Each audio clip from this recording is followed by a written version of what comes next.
We've been talking about discovering new opportunities. We talked about, what does it look like? What do new opportunities look like? Welcome to the Howie and Beastmode podcast, where we discuss all things business, including growth, strategy, and execution, as well as personal and professional development. Let's join Howie and Beastmode in conversation. That our words matter.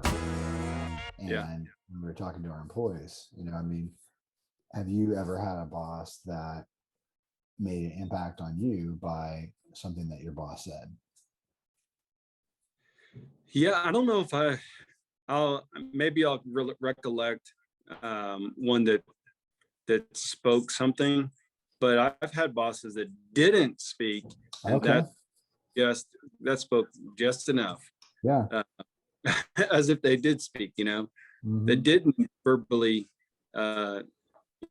speak in the direction that I had hoped they would, not Yeah. necessarily positive affirmation, but just didn't guide me, didn't coach me, didn't do this, that, didn't pursue me as a peer or anything like that, So Yeah. totally. I think, I think we need that. We don't always, sit around waiting for it, and we're not going to be paralyzed from doing our job without it. But I think, the words that we use in the workplace make a big difference. We spend a lot of time at work, and people have an opportunity to impact us. I had somebody years ago that I worked for that said things about my work and things about,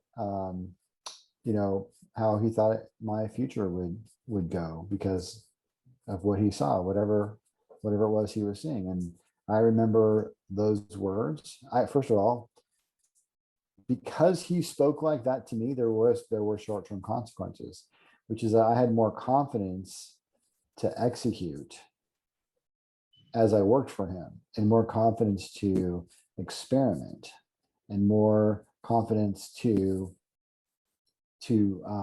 not worry about I'm going to lose my job or something, because I knew he had my back and he liked what I was doing. So, but that's the short-term consequences, that he got more production out of me. The long-term Gotcha. consequences were in my career, where that has become a model for how I want to treat other people.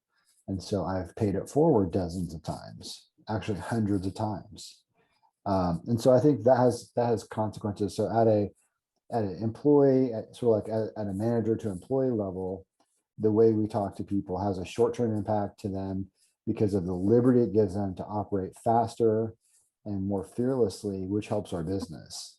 But then it has a long-term impact of things like employee retention and employee growth, because maybe you made them, believe in themselves. You made them experiment on things where they may have been too afraid to do that beforehand. So I have firsthand knowledge of how what we say matters, and the consequences that it has in a good way. And you mentioned how the delta of that had consequences where it would have been nice to have kind of those mentoring conversations and maybe have a little bit more direction on some things too. Yeah. And we can pull it back even from that. As you were talking, I was thinking just even more broadly, I would love it if you would just clearly state your expectations. Those types of words, when you just clearly say, hey, Howie, today, this is my expectation for you. Wow, well, thank you. Now I know, number one, that my direction for today, my goal for today. I know that if I meet this, even if you don't say well done, basically you're telling me well done. You're clearly stating expectations, or clearly communicating dislikes. Hey, Howie, you're doing great, but I would really like it if you did this task this way. So those good. Are just, it's such another critical angle. Good job bringing this up. Keep going. It's just, I realized that, these are pet peeves of mine, like where somebody gets frustrated with me, and it's, well, if you would have just told me in advance, then I wouldn't have done it that way. It wouldn't have bothered me. But I know that if you don't tell me, I'm going to take the liberty. And so that's why with my team, I clearly will say, here's a task that I want you to do. Now, I'm going to tell you, for like our graphic designers, I'll say like, I want this color and I want, 3 transitions and I want this type of a sound. Other than that, surprise me.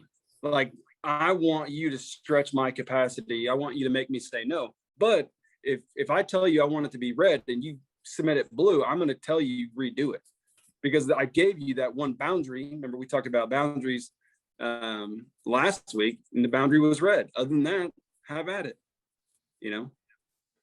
But yeah, if so a red key. delivered black, then I'm just thinking from the other perspectives, like, why wouldn't you just tell me to do it red? I would have done it red. Mm-hmm. So.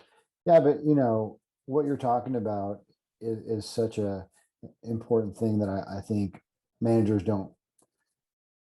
I think sometimes managers are kind of like in a cloud. I mean, I had a manager who was very much, an expert on certain information in a technical way, and didn't feel any need whatsoever to train, the rest of staff, and could just have all that knowledge, like, like the expert, like the Jedi in the temple on the mountain, and everybody had to come to this person for expertise. And it's like, I don't think they were unkind at all. I just think they were not realizing, they weren't realizing that, that communication and, would really be helpful. So I think whether it's sharing expertise, which can come in the form of training or briefings or email communications, and letting people have updates on the business or expectations, like you talked about, I think is so critical. And I've seen such bad communication.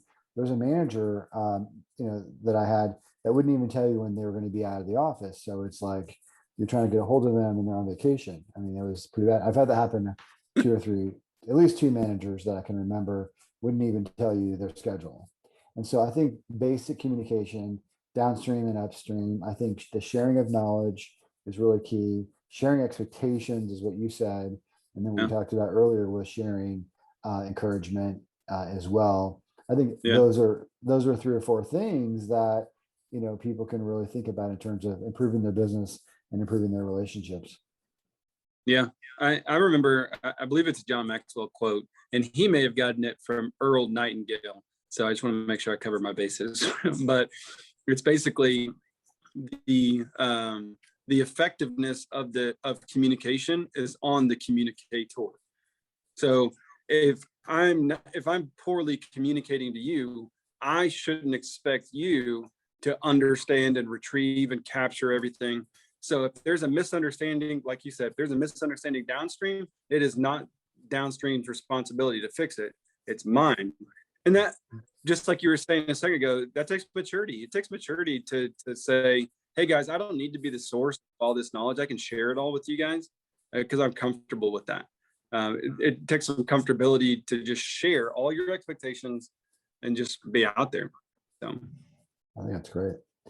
I think, employees, it literally has an economic financial impact, because if you think about things, let's, I can create a spreadsheet, by the way, in 30 minutes that will blow the face off a mid to large company in terms of ROI for improving communications, right? Think about things like communicating best practices, right? Think about the increase in sales that can happen from better best practices, or the increase in customer retention because of better best practices, right? Think about when you talk about encouragement, right? So you let people know they're doing a good job, and you give them, I want to actually mix 2 things, because I like what you said earlier, mixing communication as well as expectations, right? So it's both. You get the happy, good stuff, which frankly, I'm not going to downplay that. That's absolutely critical. I think it's breath to people. I think it's breathing. Yeah. But with expectations means that they have the breath and the fuel to know what to do and to have the encouragement to do it, right? And I think that leads to employee retention. What about employee experimentation and invention? If I didn't have, in my case, it was Craig. If I didn't have Craig, then I might not have experimented with some fairly big ticket experiments.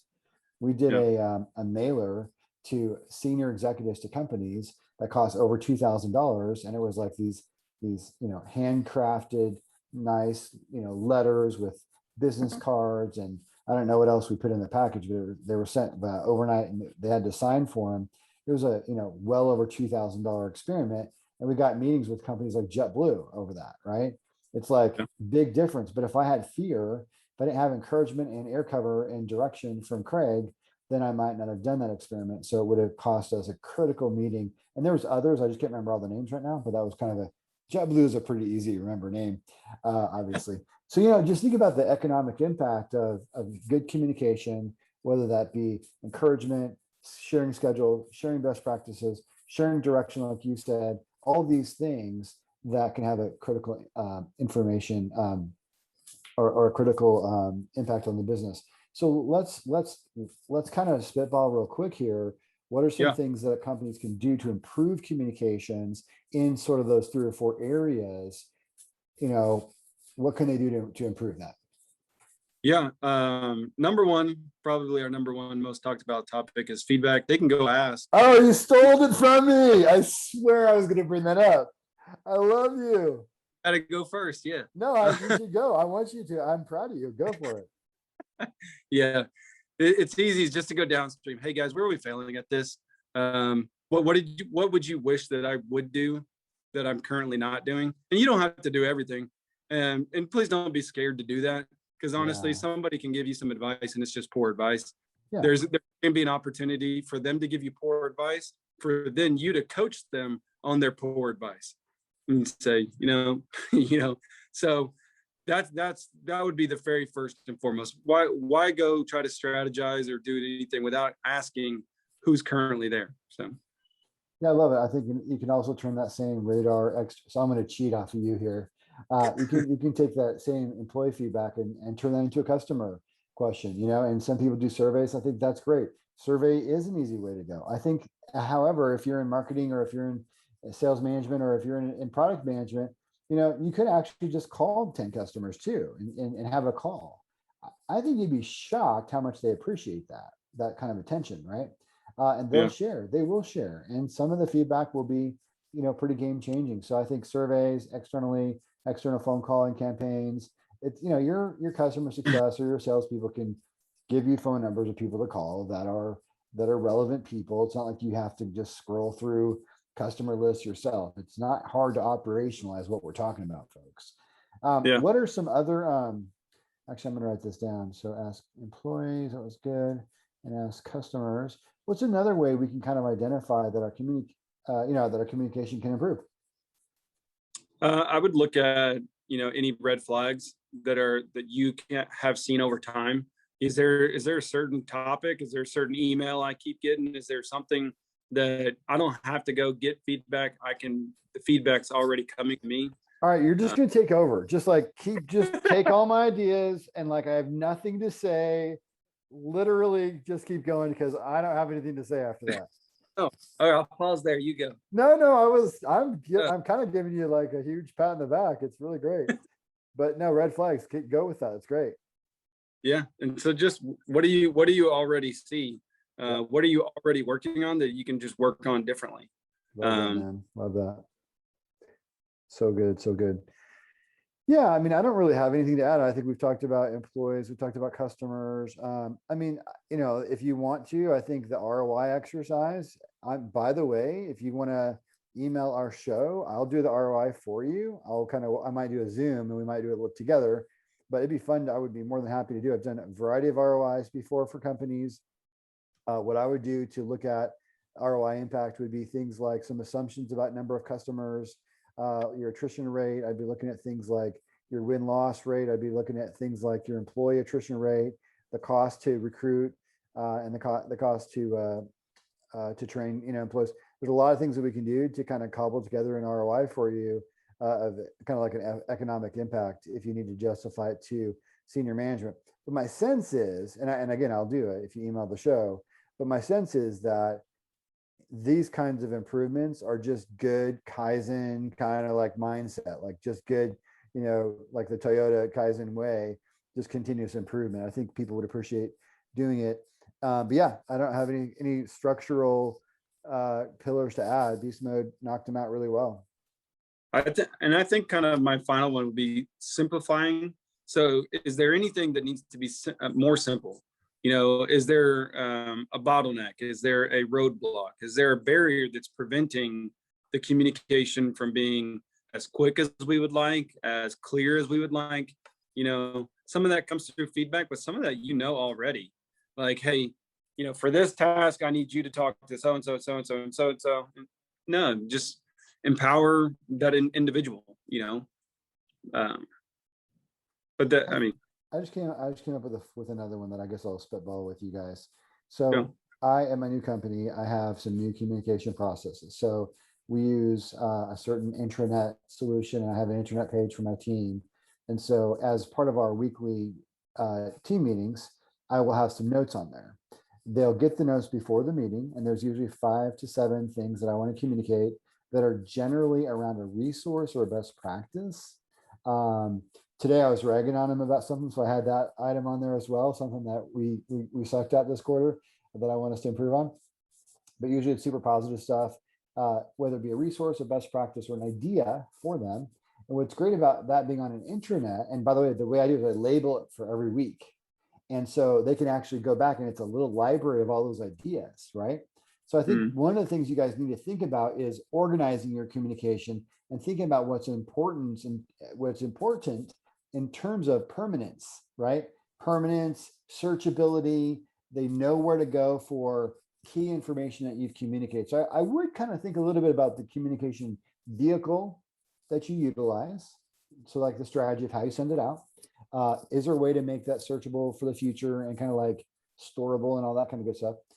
So I think that would be really helpful. I think another thing that I'll pass along to you guys that I'm doing in my new company is I'm also doing, so I do kind of like less communication. So at my last company, I send out an email every day probably.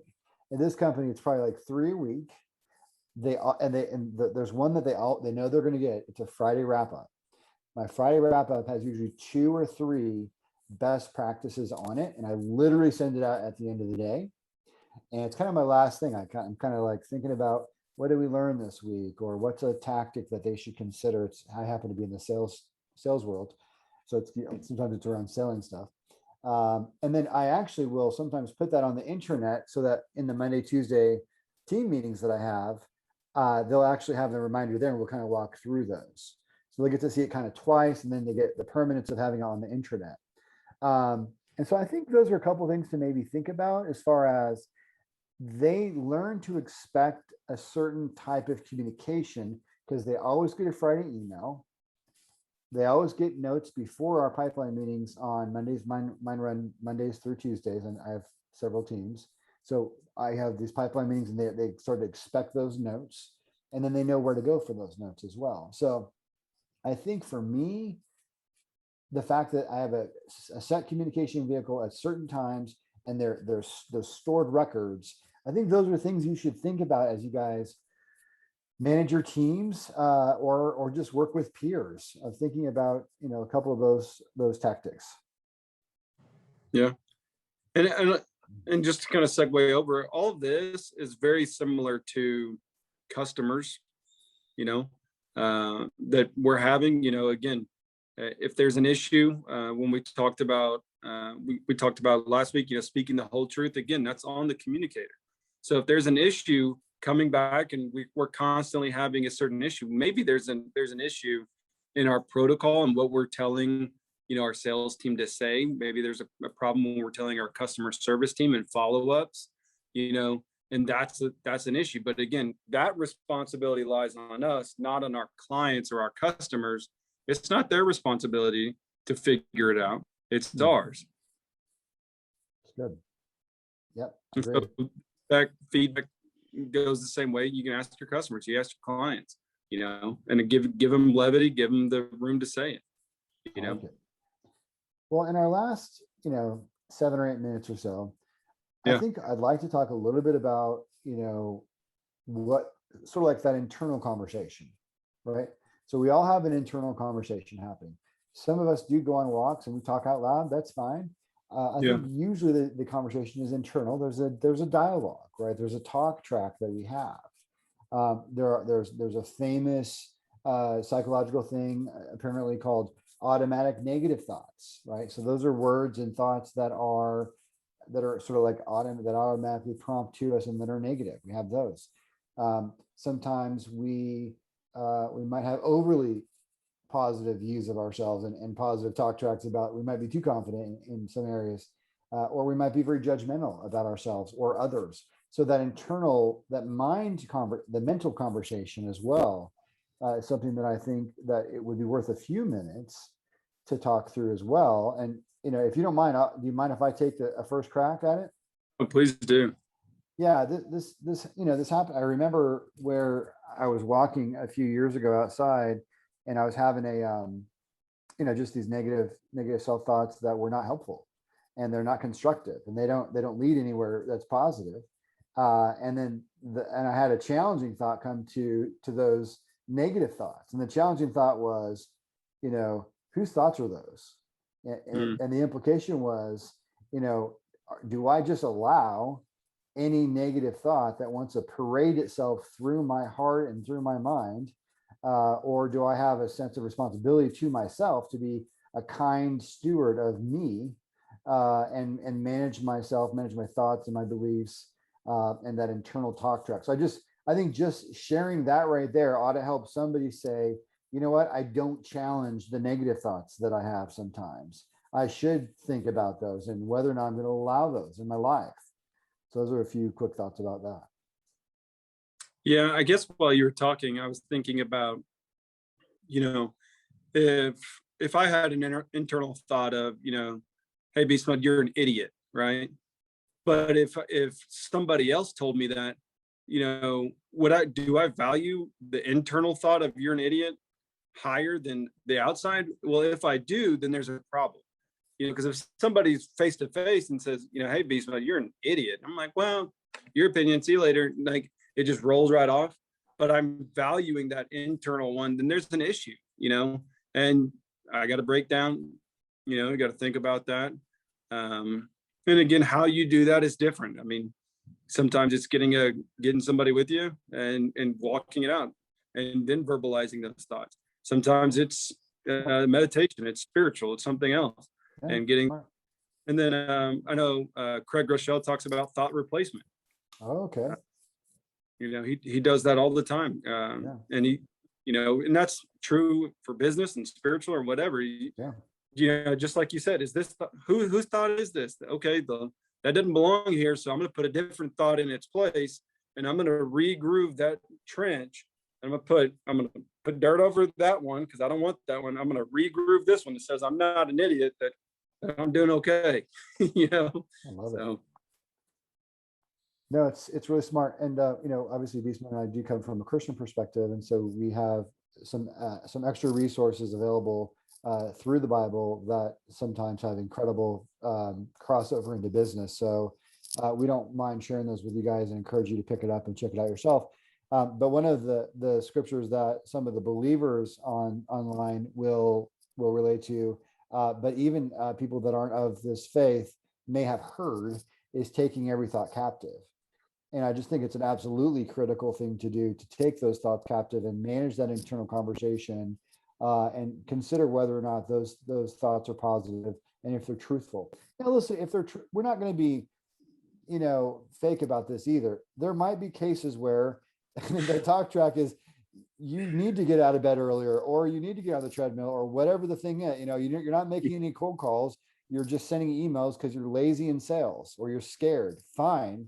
But maybe, so the negativity can sometimes be beneficial too. But I think, again, we're not saying don't have a negative thought about Howie and Beast Mode. We're saying inspect the thought, right? Take the thought captive. Now, you may say it's a captive thought and it's a valid one. Okay. But yeah, we just don't want you guys to just be dragged away down the path of things that are hurtful and that are lies and that don't do anything for you and your business and your family. So taking those thoughts captive is a brilliant, brilliant way to think about it. Yeah, very true. I'm right there with you. Well, that's kind of all I had. You have any kind of thoughts additionally? Yeah, I guess kind of my final thought I was just thinking about is, I don't know if, communication is changing, from 5 years ago, 10 years, 20 years, it's just constantly changing. Yeah. But one of the things that shouldn't change is really a volume. we've gone from, consolidating even our words and text messages, consolidating, sentences down to certain things. But there's just certain times where we need to make sure we're getting everything out there. And definitely in our business life and relationships, business or personal, we need to be communicating. Again, for me, it's always over communicating. I would rather over communicate than under communicate. That's the pendulum. I want it to just stay on that side. And so I would urge you to just begin over communicating in whatever aspect of it, and just see if you're getting more productivity, see if you're getting more ROI on it, see if you're getting any of that. If it maintains the same, then maybe you're doing well. Maybe you're already at that point. So. Well, if they ever wanted to walk through an exercise of communication improvement regarding their business, by the way, we don't charge for consulting. It's just something that we do, kind of a giving back thing. But we'd be happy to get on the phone with you guys. You might even record it if you want us to, and it could be a show. But whether it's the ROI of improving communication across certain channels of your business, or just rapping in general about communication, I feel like communication could be a series. Beastmode and I will have to talk about that. But anyway, we're happy to take that feedback. So where can they email us if they have those ideas for chatting or some help or anything else? Yeah, it's Howie, A&D, and beastmode@gmail.com. And then I know you've got us on a bunch of platforms. What are some examples of where they can find us? Yeah, we're on all the big social media platforms, and then obviously you can find our podcast everywhere. Anywhere, whatever you choose to listen, our podcast is there, as well as YouTube. You can watch the video there as well. So we just look forward to continue the engagement. If there's a particular topic, you can just drop it in a comment on whatever platform you're on, and again, share with your friends. It's really helpful to let us know that you guys are listening and that you value what we're doing.